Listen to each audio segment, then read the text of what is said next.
Here we go. Hello, everyone.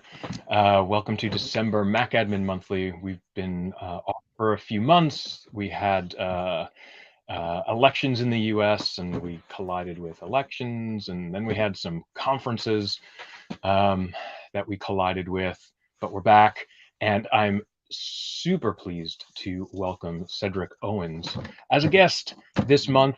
We have often talked about security topics, but I think Cedric brings the perfect intersection of Mac administration and security topics.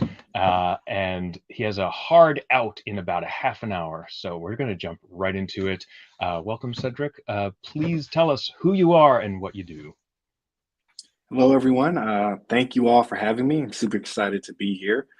Cedric Owens, and been in the security industry for a while now. Kind of started off as a blue teamer, threat detection and incident response. And ironically, well, I guess because it was so long ago, I started my career in like your traditional Active Directory Windows environments. And then over the years, I kind of made my way into Silicon Valley, where I'm at now, where a lot of tech companies tend to not necessarily have large enterprise Active Directory integrations and have more Mac hosts and cloud and Linux. And so that's sort of how I fell into kind of poking at Mac environments and red teaming them in my role as an offensive security engineer. So I enjoy any opportunity to get together with others and talk about these things. So thanks again for having me. Yeah, awesome. So this is a little bit of a fanboy moment. I've followed you for a while on Twitter. I know you've spoken at DEF CON, but I think the thing that pushed me over the line to finally ask you to join us was a recent talk that you gave with Chris Ross at Objective by the Sea. You know, we're big fans of Patrick Wardle. Um, Yes. and Yeah, so very often I've met my guests in person. So you're one of the few that I haven't met at a conference or some other event. But um, jumping right into it, your talk at Objective by the Sea talked about lol bins. For people who might not have, heard that term before, what are lol bins? Sure. Um, yeah, it's definitely a niche term, I'd say, that's kind of gained traction over the past few years, but it stands for living off the land binaries. So, from the perspective of an attacker, you gain remote access to a system and basically using binaries or APIs or processes that are native to Mac OS and kind of leveraging those to pull data off the system or to try to escalate privileges or move laterally, like any part of the attack chain. So basically looking to leverage what's natively there on macOS. Yeah, I love it. I love it. And as I mentioned to you before we started streaming, um, I love sometimes security researchers and security people talking about things and just sort of making people's jaws drop. And, you know, watching your presentation, I think a lot of Mac admins would also be surprised to hear these binaries that they use probably every day for normal Mac administration kind of being used against them. Um, do you have a favorite, binary that's on the system that you're just like, yeah, this just gives me so much value having it there? Or Sure. One of them I would say is MD-Find. I kind of fell in love with it at first anyway, just because it's so lightning fast the way Mac indexes and Mac OS indexes, and you can find files quickly versus your traditional find command, which can kind of crawl at times. So I initially, once I found out about it, liked it, and then I got even more mileage out of it just from a red team perspective. So one thing, I'm sure you all are aware of all the TCC prompts now that are present in Mac, just to prevent like new programs that are running from accessing like TCC protected directories. And so one time I was preparing for a red team operation or emulating an adversary attacking an environment. And I knew that if I was attacking this Mac environment, like TCC prompts would probably be an issue, especially if I wanted as an attacker to access like the user's desktop documents or downloads folder. And usually we do because those folders tend to have a lot of juicy information, maybe credentials, maybe system diagrams, all sorts of stuff could be in there. And so I remember doing some research thinking, how can I access these folders remotely, as running as a new process on the system, but not generate a TCC prompt? And I started playing around. I was like, well, I wonder if I just try different utilities to just list the home directory and kind of go from there. So I started with the typical ls and echo and all sorts of different little commands. And it's like, why not try mdfind? And I ran mdfind in a certain way, like with the parameter looking for folders. And I started noticing when I ran this mdfind command from one terminal that didn't have any TCC accesses versus a terminal that, say, it had access to desktop. I noticed the difference in the output, and the terminal that did have TCC access, it would return either desktop documents or downloads in the results, like the folder name, if that window had TCC access to that folder. And so like that became something that I started kind of building into my offensive tooling, like what we call a OPSEC safe way to check your TCC accesses without throwing up a prompt.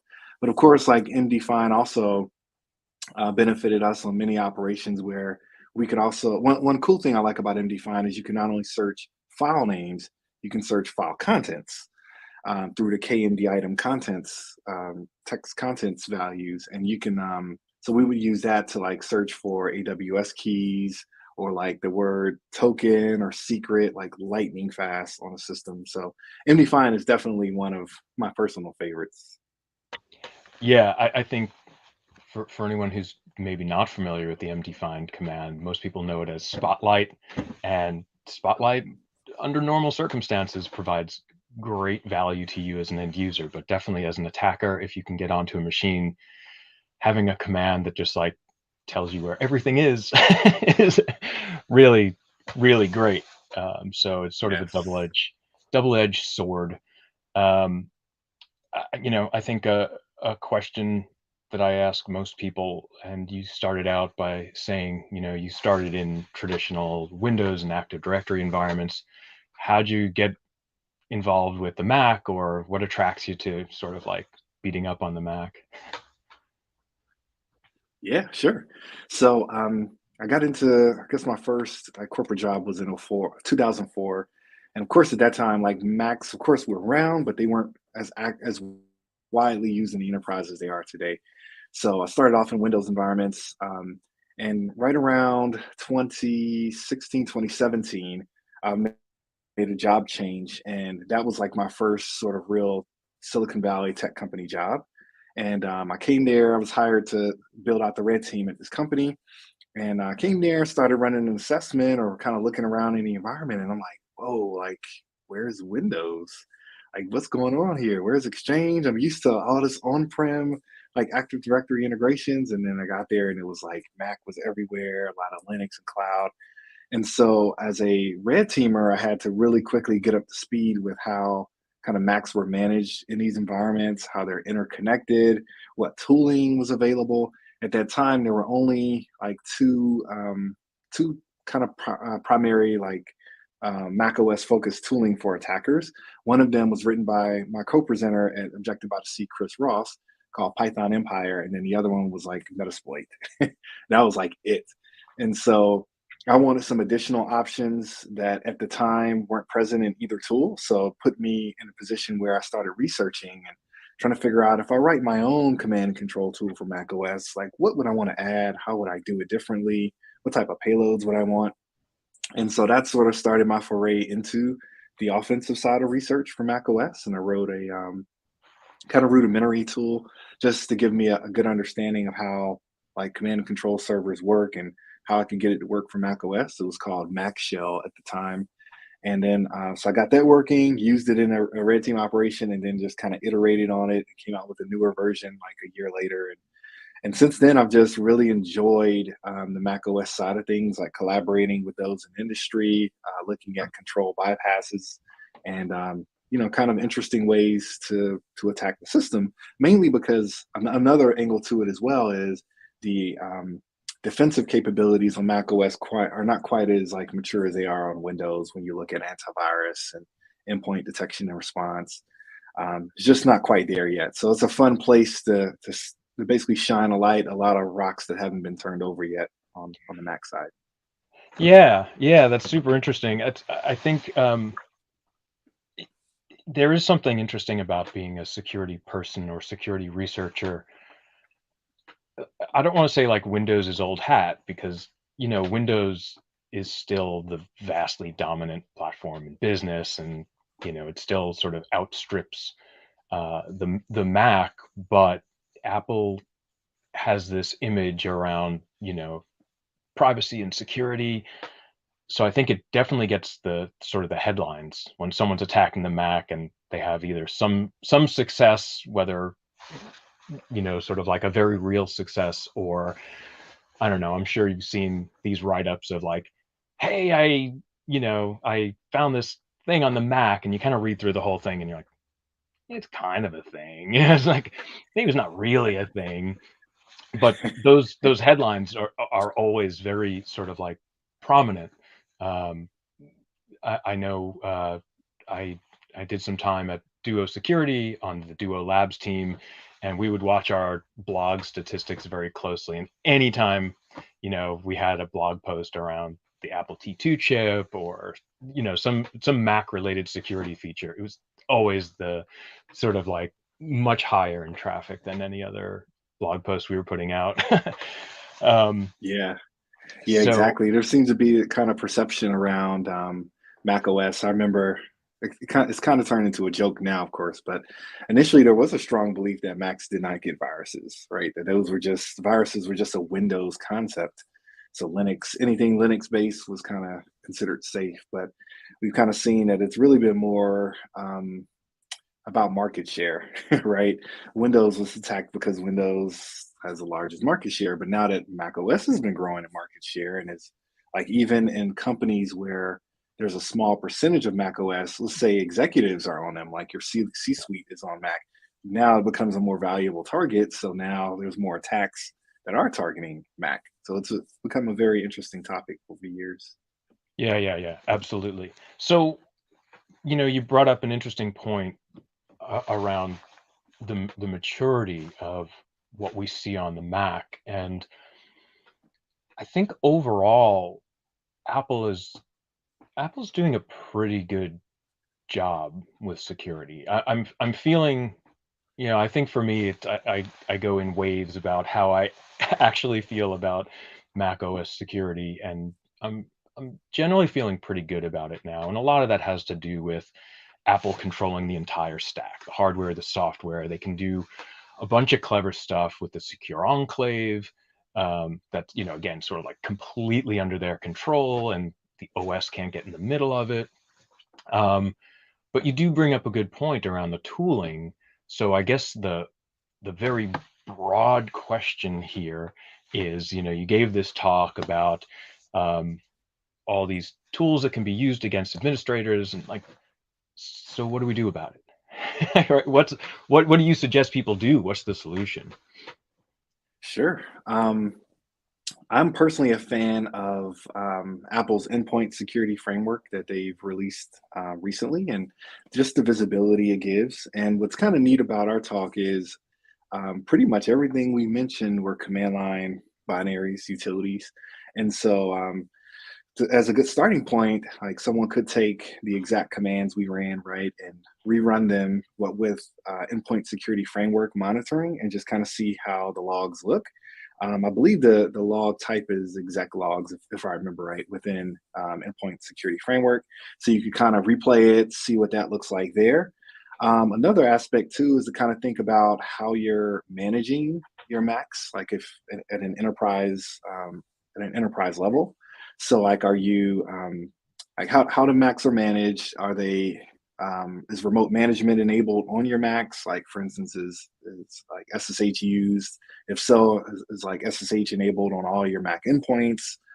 Or if you're using like an account to log into the Macs, is that account using the same password kind of across all your endpoints?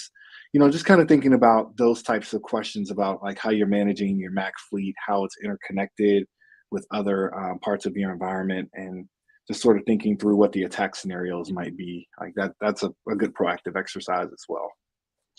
Yeah, some of those things are very sort of foundational. Macs I think can be locked down pretty effectively. Um, is there a security product that you like that you think really helps administrators of Mac fleets?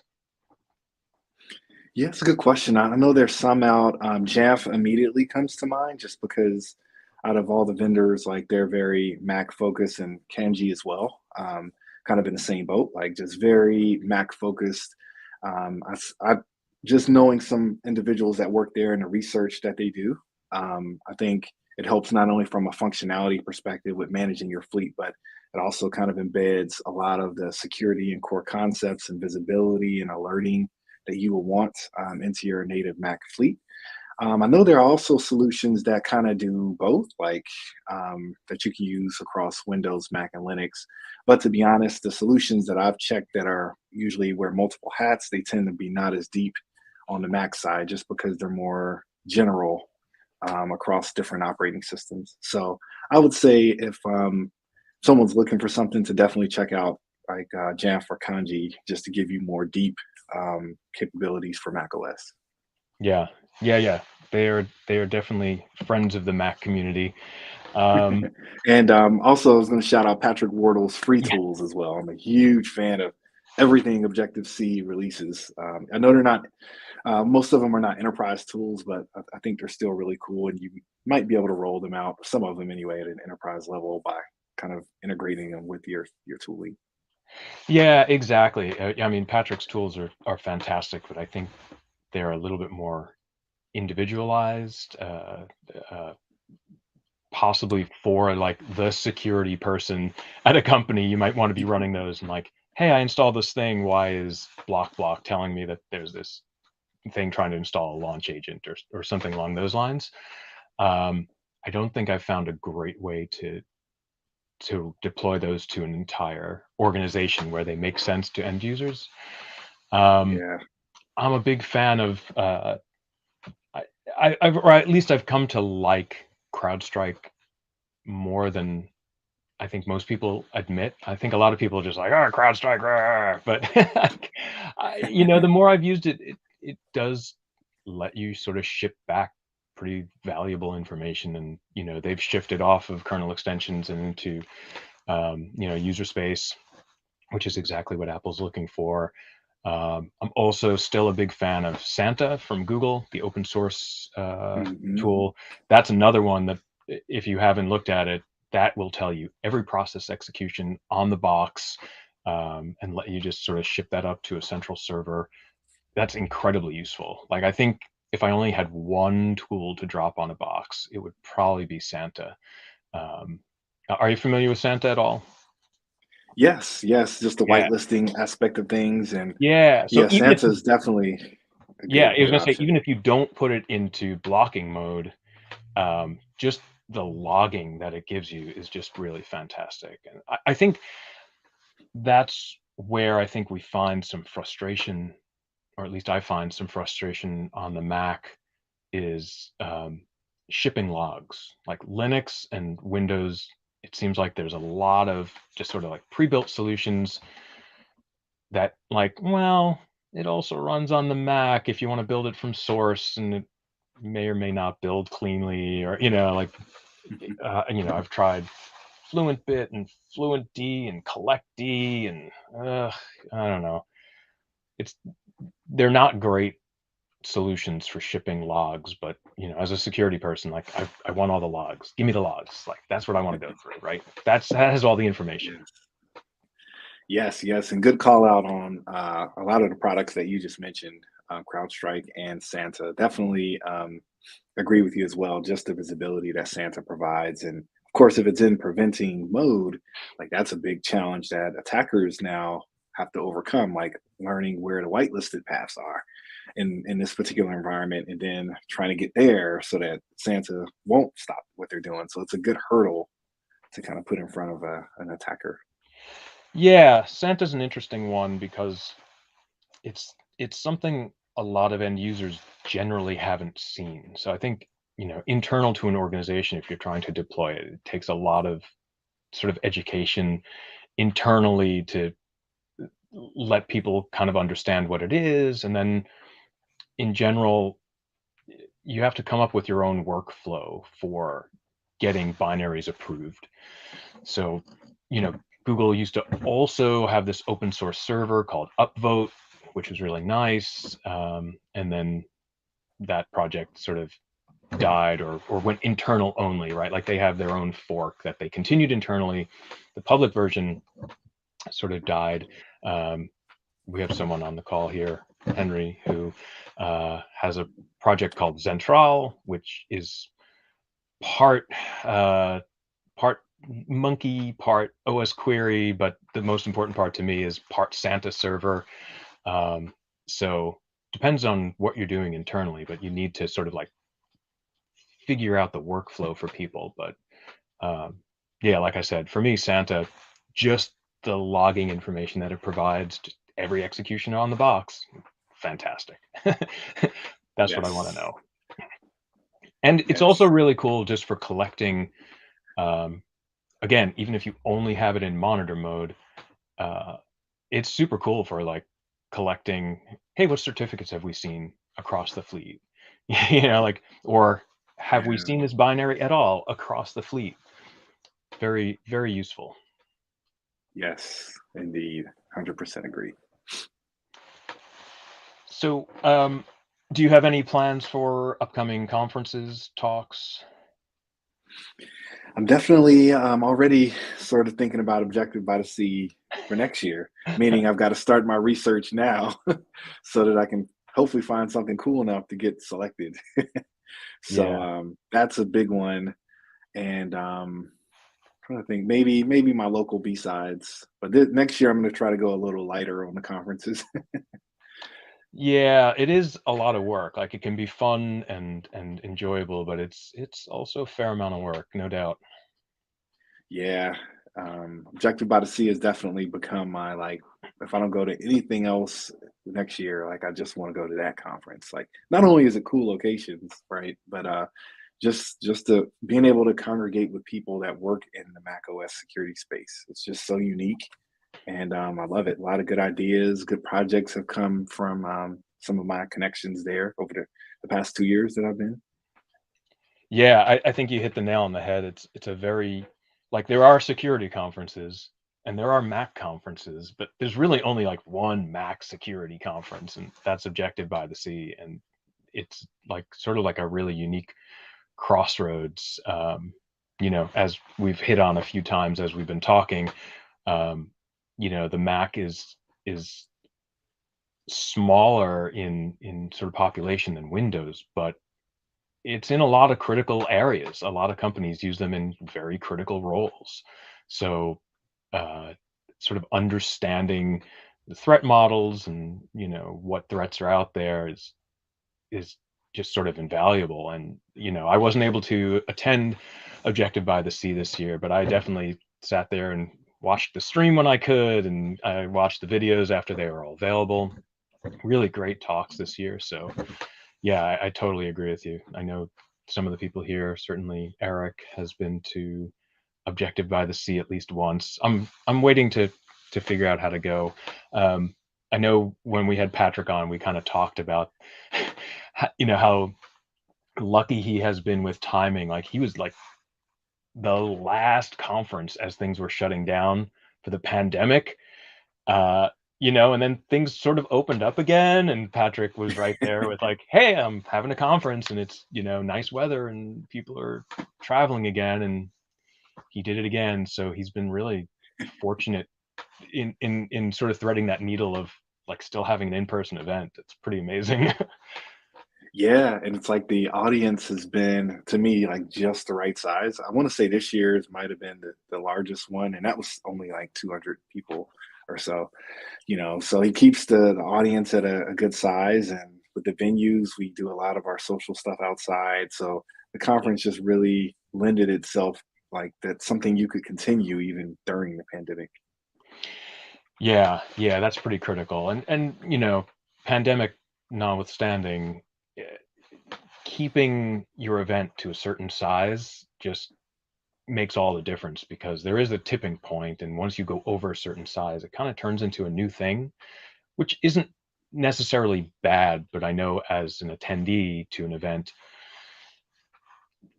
when you get past that sort of like cozy feeling of being able to speak to everyone you want to be able to speak to and see all the sessions that you want to see, it can kind of get frustrating sometimes, like, oh, multiple tracks and you don't know which thing to go to. And you hit at the end of the week and you're like, oh, I didn't get to talk to all the people that I want to talk to. So Yeah, keeping it to a certain size is really great. for sure. Yeah, definitely. Like we always talk about conferences on this meetup, and I know a bunch of us we're all really waiting to get back to events in person. The virtual events have been a nice holdover, but definitely waiting to get back to in person. Yes, and yeah, it looks like things are a lot of the conferences that even were canceled sort of late in the pandemic are starting to kind of be back in person like for 2023. So I think we'll have our full menu of conference options again in person. Yeah, absolutely. Um, we're gonna all keep going. I know you have a sort of hard stop in a few minutes, so thank you again so much for joining us. Do you have any words of wisdom that you'd like to share on the way out, in terms of how to best protect your network, or, fleet of Macs, or something special that you've taken away from your research? Oh man, thankful again for the opportunity to be here. And a lot of the stuff I would kind of recommend would go back to the basics of kind of least privilege and segmentation and kind of restricting how you're going. I guess going back to especially remote management. Like I've been in an environment before years ago where like the Macs in the environment were managed through Active Directory, but if you compromise Active Directory, like which I did in that environment, the Casper, it was a Casper admin password at the time. It was real weak, so I cracked it, and then all the Macs in the fleet had SSH exposed, and I was able to use that same password to just get into to any Mac. So just kind of thinking in layers, just like assuming that however your Macs are managed, like that's going to get compromised. So now that we've assumed that, what would happen? Oh, they're going to probably try to remote into other machines or deploy a script or package maliciously through whatever the management interface is. Like assuming that that's going to happen, like starting there and then thinking about your controls and your detections in place. How could you respond to it? So I would say going back to an assumed breach model that every layer of how your systems are managed, just assume that it will get compromised and kind of think about the controls and detections from there. Yeah, phenomenal. Okay, I know you have a family thing to get to, so don't want to hold you up from that. Thank you again so much for joining us. We're going to continue to chat, but I mentioned it up front that we haven't met in person, but I absolutely hope to see you in person at an event someday soon. Same here. It's really nice to meet you and the others virtually. So thanks again for having me, and hopefully we'll see each other at a conference and take care.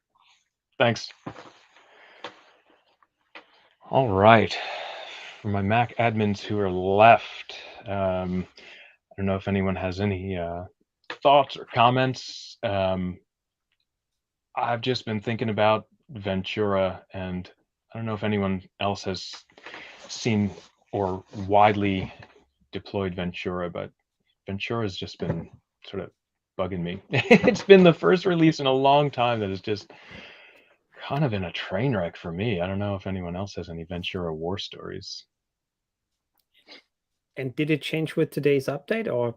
I haven't gotten to today's update, but here we are talking about security topics, and I think that's what has been getting in my way. Like I understand the need and desire for better security, and I think Apple in general has been knocking it out of the park. But the thing that's been getting in my way more than anything are the USB controls, the hardware controls.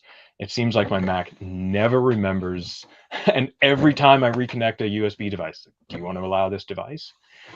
Yes, I've already told you I want to allow this device. And sort of the biggest frustration for me is it seems that no USB is allowed at all at the File Vault lock screen. So I run my machine in clamshell mode, basically. And if I sleep the machine, it's fine. But if I reboot, now it brings up my monitor, can't type, can't do anything. So I have to go over, open the machine, do all the login there, let it boot up, close the top. It was never a problem before. So it's like this one of these frustrating things in my workflow. You know, I hate having to override security controls, but on my personal machine, I went into settings and just told it like USB, always allow. Don't bother me. Shut up. Like, it's like my music is my studio machine, so just shut up. I don't want to be bothered about this anymore. Does that limitation does that affect Bluetooth, like a Bluetooth keyboard? I don't know. Probably not, would be my assumption. I know Apple has always been really good about that. Like they still have to require that for like the iMac, let's say, right? That may or may not have a physical keyboard attached to it. So I don't know. I haven't tested that one, but I don't know. It's just a change in workflow that's been frustrating. In the Slack channel, Emily says it's been pretty frictionless here. 80% deployment to our fleet. So that's good news.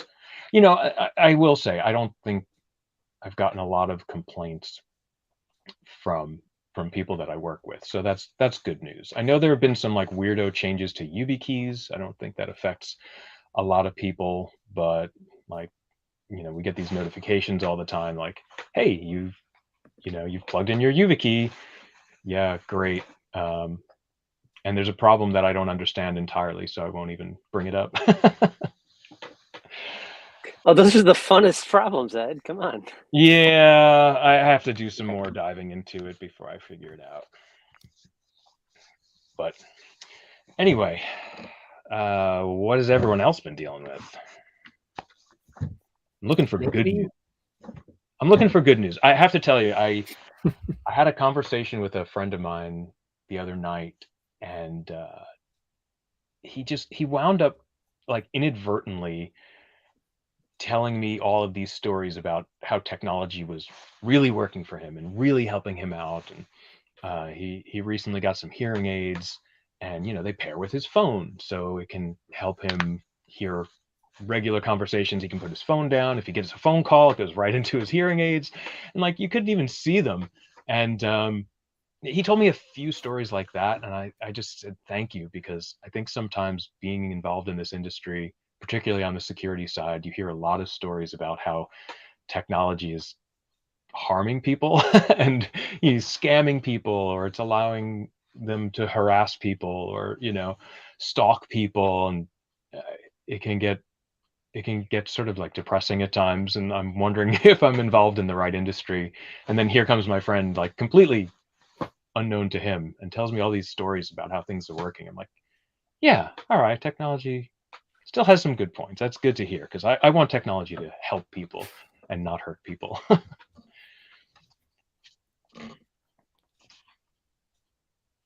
So on the back of that, who's going to tell me a good technology story? See, it's not so easy. I think like you, I just downgraded my music Mac Mini just to an OS that doesn't bring so much stress. But yeah, so now I feel better on the music machine, but it's just like having two pieces of software, and that's important for me, and the rest is analog anyway, so it's just a recording machine. So yes, right. And I think that's the frustrating thing, though. Like if you leave your machine on Monterey or earlier or whatever, at some point all this software is not going to run on it. Like some of this, you're going to have some piece of software that's like, nope, we only support Ventura and above, or whatever the case would be at the time, and you'll just sort of be cornered into upgrading. Yeah, but I think this is partly because, some software is just not written very efficiently, and it works on one OS and you have the experience, and then something in the frameworks change, and it could be just like as effective as before, but maybe it's not leveraging the latest graphic frameworks, and then suddenly everything is getting very slow, and then downgrading is just like curing that, because I want to do music and not IT when I'm in front of that machine, right? Yeah, exactly. And I think we've been generally lucky about that. I remember years and years and years ago working with a guy who plays bass, and he was going to get bass pedals. And I immediately said, like, oh, you're going to get bass pedals that do MIDI? He's like, I just want something I can turn on and play. I was like, yeah, you're right. That's totally the right choice, right? Like, or suddenly you're becoming like your own IT person, and it can get quite frustrating. That's why, like, my studio machine, it's on almost all the time. So like, I have this idea. I'm just going to walk in, sit down, put it on a sort of a scratch pad. I want nothing in between. I don't want the booting up and you have updates and like, no. Let me just get in, get the idea down, and be done with it. I'll do all the updates later on. All right. Well, we usually wrap up with conferences on the Mac front. What do we have coming up? Where are we? December. Before we get to conferences, Ed, you'd asked about good news, right? Oh, if you got good news, please, Jared, go to it. So I've been testing some 10.14 stuff, and just remembering like what a pain it is to install those old operating systems. And I just want to celebrate the amazing ability with Mac computers with Apple Silicon to use Apple Configurator to get whatever version of Mac OS restored onto a Mac that you want, and just how fast and easy that is compared to the old, like, all right, I've got a USB. I'm going to use create install media on that USB. Oh, no, I don't have enough space on that USB. Oh, I got to get a different USB. It's just great that we can use Apple Configurator to do that. And, we also test out upgrading iOS and iPad OS. And that's a lot harder because, well, the thing that's a lot harder about it is that once you upgrade your iPhone or iPad, there's no going back. So testing, multiple scenarios of upgrading with that one iPad or that one iPhone is a lot harder. And so I'm super grateful that we still have that ability with Mac to test out those workflows. Yeah.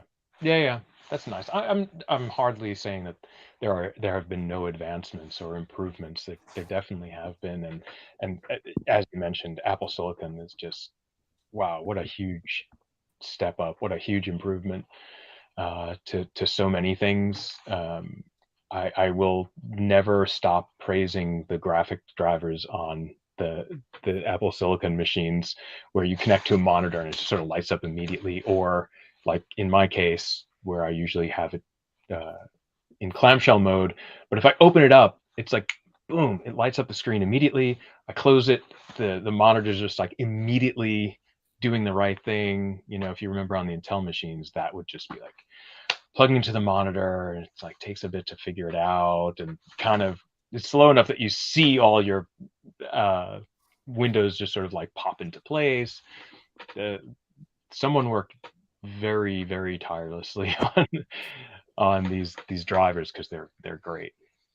So yeah, And definitely improvements, and I said the security stuff, some of it's getting in my way, but I understand the need for it, and I think Apple's doing really a great job. Like, I'm a technology person. I still like Windows. I like Linux. I like all these OSs, but I understand.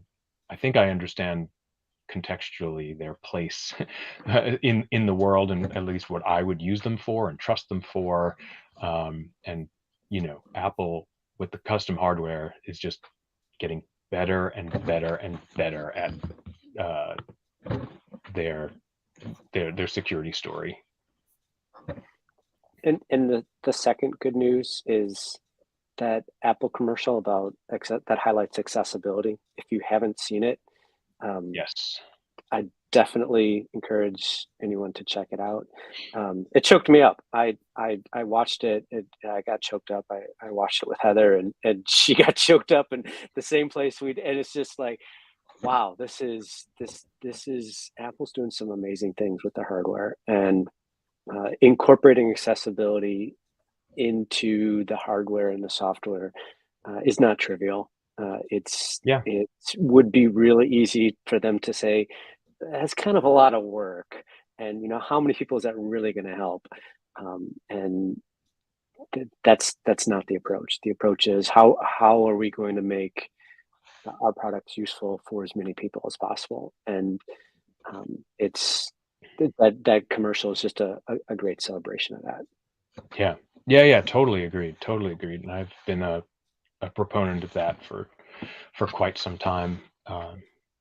One of my 20% projects when I was at Google was asking our internal products to get accessible, right? and be accessible. And part of that story is, not every accessibility story looks like I can't move my neck or I have no limbs or something.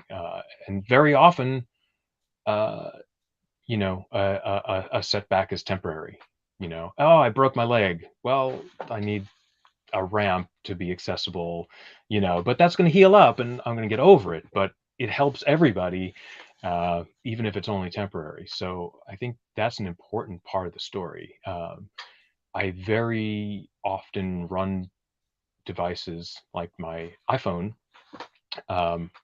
with no color, not because I want to challenge myself for accessibility. I like the idea of making the device less attractive. It's less of a shiny look at me, look at me, look at me.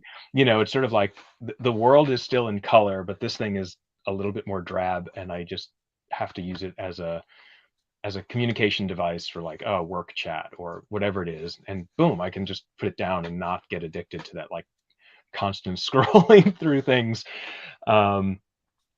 But there are still way too many applications that don't differentiate themselves for color blindness or other form factors. And running in black and white very well, or grayscale, not black and white, but that very, very clearly points out apps that are not ready for this at all.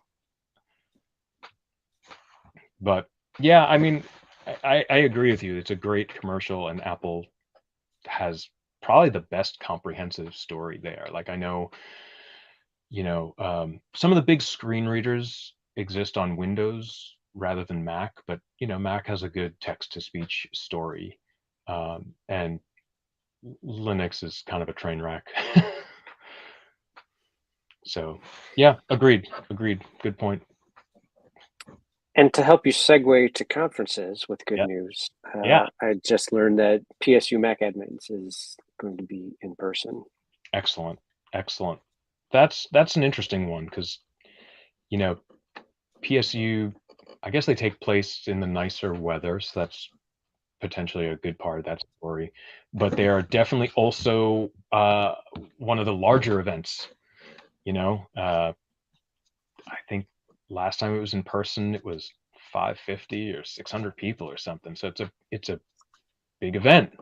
So they have to, and I'm sure they do. Knowing the people involved with putting that together, I'm sure they've thought it through. Yeah, this one that I've never had the chance to make in person.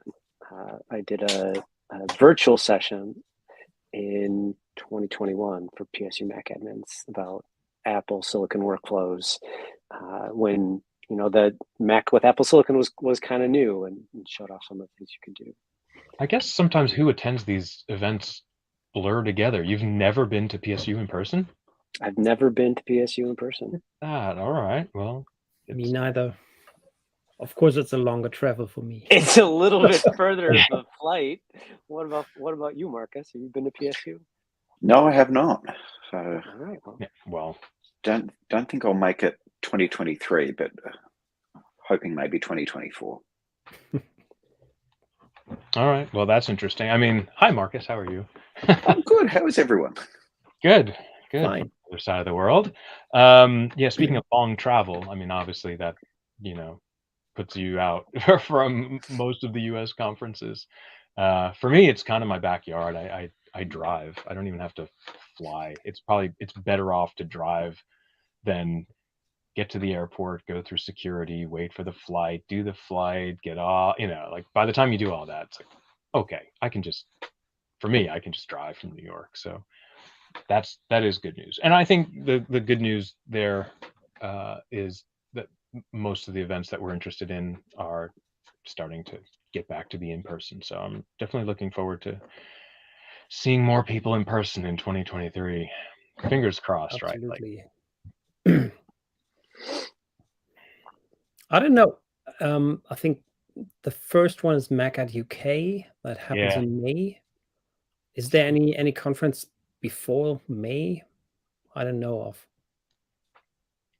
Maybe not. I think you're right. I think that's probably the next upcoming one. Like, here we are in December, and the end of the year is always a train wreck for productivity. In some ways, at least my professional productivity is usually kind of a train wreck. And I'm not a big like New Year's person resolution wise. But every year I do seem to get this creative burst in December when, like, we're all taking off and I'm sitting at home and I'm like, oh yeah, what do I want to learn, right? Like, or what have I been meaning to catch up on? So I tend to use December for that. So I'm kind of excited to get back into some coding and learning some more advanced Go stuff and maybe some Swift, but Go is so much more practical for me. But everyone has their thing that's practical for them, and I hope you get some time to go explore it. COBOL? Cool. You laugh at that, but COBOL programmers were sort of like brought out of mothballs for the year 2000 event, and there's still tons of COBOL code running, and COBOL developers like can command a pretty high salary when people are retiring and they need COBOL help. And guess what? We got a year 2038 problem coming up at some point, and I'm sure all those COBOL programs that are still running are going to need some assistance. So I worked at a school I worked at, the one of the help desk techs was a semi-retired COBOL programmer, and she would just work part-time on the help desk at a school and every now and then get called into a bank to do some COBOL programming and make 3 times her annual salary in a couple of days. No doubt. She knew things and was working beautifully for her. No doubt. If anyone's interested in COBOL, I would have to dig up the link, but IBM, somewhere on the IBM site, they have like this introduction to VMS and COBOL. And it's like they give you a virtual VMS machine and you can learn COBOL. And it's like, okay, super interesting. So the resources are still there, which is kind of stunning. And I'm guessing it doesn't change. It's not a language that's evolving too much, so it's not like you need to keep up to speed with it. It's in fact the exact opposite. The world's evolving, it's not changing, and the number of people that know how to bend it to their will are contracting. Yeah, no doubt. It's funny. Like one of my first jobs out of school, I did a lot of VMS and interfacing PCs with VMS using Halappy, if anyone's ever used high level language API to interface with mainframes. But in some ways it's like, I got taken away by the new shiny, but man, there's a career there. There's a career in propping up this stuff that's never going to go away. So yeah, Macaduck. I think we have Mac DevOps probably after that, which is always right around WDC, and I think that's another one where Matt has said, we'll be back in person. Yeah. So, Been well, planning around, discussions around X-World, but they haven't hey, come to anything concrete yet. So, looking forward to that happening again. yeah, no doubt. It's a great event. Put it on. If you put it on, I'll be there. It's what we're hoping. I just need.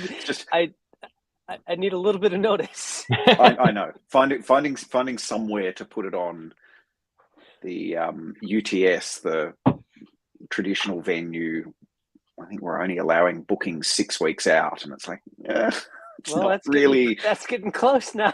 It's not really ideal for And so there's been talk about bringing it down to Melbourne, having it in Melbourne, combining it with DevWorld, but the venue, Tony had been talking to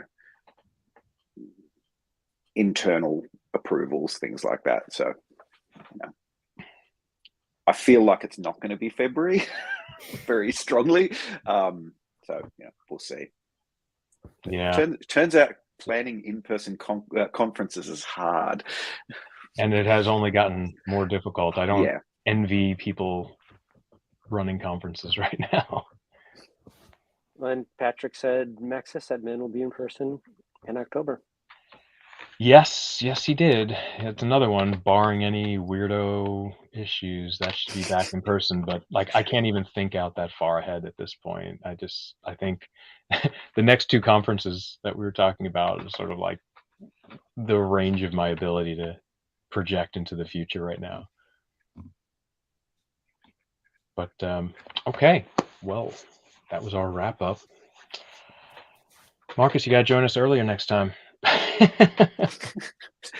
Having breakfast. Yeah. That's all right. You can wake up earlier. Exactly. All right. Well, we will wrap up this month. Everyone have a good holiday. Have a good New Year's, and we'll see you in January. See you Bye. next year. Yeah. Thanks, everybody. Thanks. Bye-bye.